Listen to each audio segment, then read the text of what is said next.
French Revolution, lasting from 1756 through 1799, was a social and political upheaval in France that impacted history forever. Traditional ideas regarding monarchs in the Catholic Church were suddenly thrown into dislike, while fresh principles of liberty, justice, and equality were accepted with relish.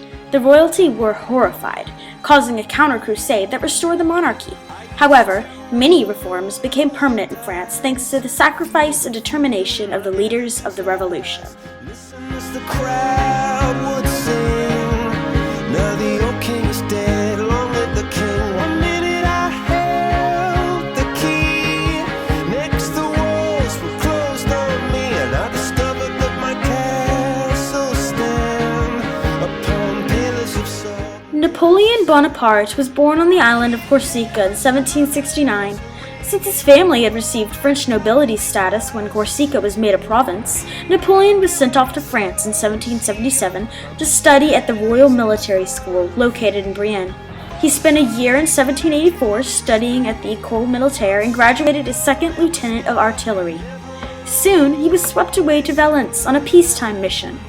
During the tumultuous years of the Revolution, Napoleon fought hard for the Republic and was promoted to brigadier general. He rapidly rose through the ranks of the military and soon seized political power in France in 1799. It was the wicked and wild wind, blew down the doors to let me in, shattered windows in the Jacques-Pierre Brissot was born in the year 1754 in Chartres, France. He began his career by writing pamphlets and books. He was briefly imprisoned in the Bastille for writing a pamphlet against the Queen. When Jacques visited the Netherlands, Switzerland, England, and the United States, he became interested in abolishing slavery. He returned to France in 1789, feeling that war would spread the principles of the French Revolution. He did his best to foment this with diatribes against a multitude of monarchs. His influence eventually contributed to the French declaration of war on Austria in 1790. Peter won't call my name, never an honest word, but that was when I ruled the world. Lazare Carnot was born in 1753 in Burgundy, France. Son of a lawyer, he attended the Artillery and Engineering Preparatory School and graduated from Mézières School of Engineering as a lieutenant. After serving in the army, he became a French politician and the general responsible for gathering the armies for Napoleon. He was an early supporter of the revolution and voted for Louis XVI's execution, which gained him much popularity. Choirs are singing, Viva, Viva, my sword and shield, our missionaries in a foreign field. For some reason I can't explain, I know St. Peter won't call my name, never an honest word, but that was when I ruled the world. In the year 1757, Marquis de Lafayette was born in Chavignac, France.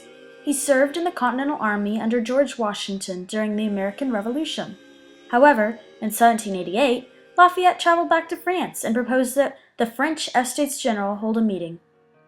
He served as vice president of the body and presented a draft of the Declaration of the Rights of Man and of the Citizen.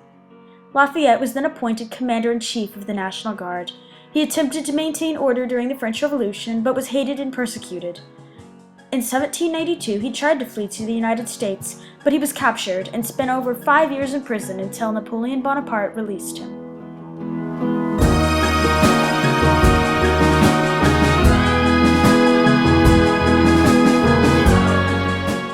Marie Gouze was born in 1748 to a petit bourgeois family in Montauban. Her father was a butcher and her mother was the daughter of a cloth merchant, but she grew up to be a playwright, feminist, and abolitionist. She wrote political pamphlets and spoke out against the condition of slaves in the colonies. She also wrote Declaration of the Rights of Women and the Female Citizen. However, she strongly opposed the execution of Louis XVI, partly because she preferred a relatively tame king to a rowdy bunch of rebels.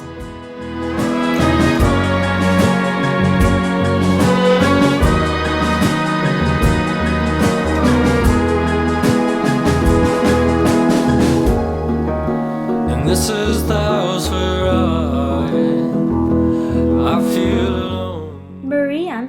was born in 1774 as the youngest child of Maria Theresa and Francis I. She was betrothed at age 12 to 14-year-old Louis Auguste. Her first official appearance was met with much cheering. Unfortunately, since France was already bankrupt, the citizens began to believe that it was Marie Antoinette's fault. Many other rumors were spread about the Austrian queen, most of which were false.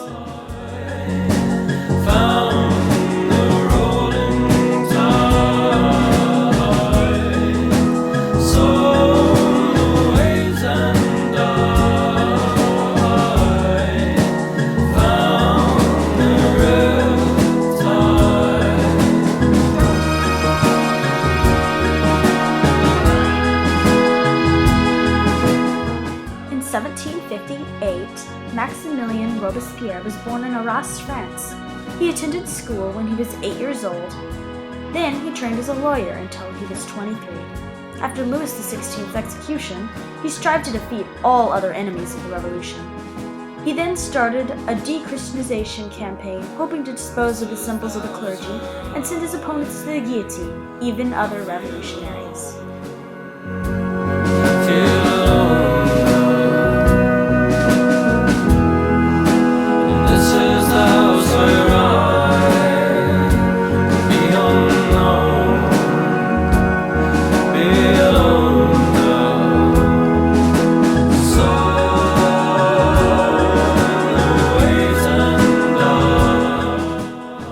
Danton was born in 1759 in Assy-sur-Aube, France, to Jacques Danton and Mary Comas, a respectable family.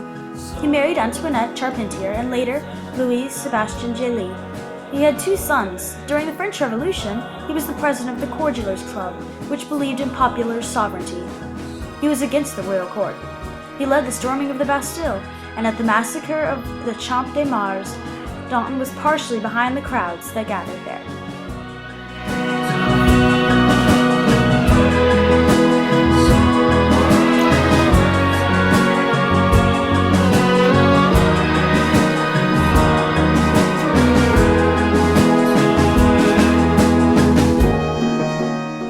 The French Revolution was a tumultuous period that changed France forever.